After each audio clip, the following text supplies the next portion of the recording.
Filosofi Pendidikan Indonesia. Topik 1.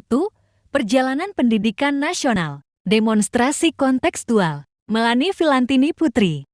Rombel 1 MIPA. Pendidikan Indonesia telah ada sejak sebelum kemerdekaan, namun pada saat itu tidak semua orang dapat mengenyam pendidikan dengan mudah. Sebagai sosok yang diteladani, Ki Hajar Dewantara menyatakan bahwa pendidikan sebagai tuntunan, yakni tuntunan dalam tumbuh hidupnya peserta didik. Pada tahun 1854, beberapa bupati menginisiasi pendirian sekolah kabupaten, namun hanya mendidik calon pegawai. Selain itu, pada tahun yang sama, lahirlah Sekolah Bumi Putra yang hanya mempunyai 3 kelas. Rakyat hanya diajari pendidikan membaca, menulis, dan menghitung seperlunya saja, dan hanya mendidik orang-orang pembantu dalam mendukung usaha dagang Hindia Belanda.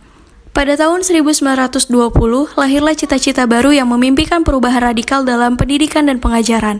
Ki Hajar Dewantara meninggalkan lapangan politik dan memasuki lapangan pendidikan untuk memperjuangkan kemerdekaan rakyat. Pada tahun 1921, beliau memulai dari Sekolah Adi Dharma yang didirikan oleh kakaknya, Raden Mas Suryo Pranoto. Pada tahun 1922, Ki Hajar Dewantara mendirikan organisasi yang diberi nama Taman Siswa di Yogyakarta. Taman Siswa menjadi gerbang emas kemerdekaan dan kebebasan pendidikan Indonesia. Terdapat banyak sekali pemikiran Ki Hajar Dewantara untuk kemajuan pendidikan di Indonesia.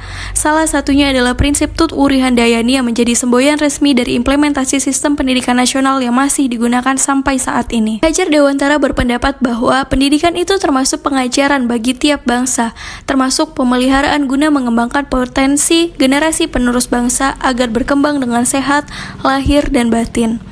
Pancadharma merupakan dasar dari segala usaha taman siswa, baik dalam bentuk pendidikan dan pengajaran maupun yang berhubungan dengan organisasi ataupun adat istiadat.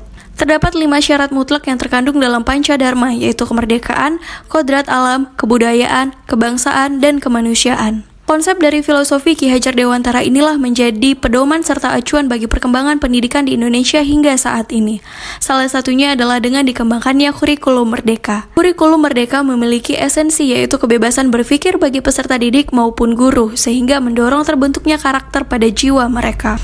Karena peserta didik dan guru dapat mengeksplorasi pengetahuan di lingkungannya.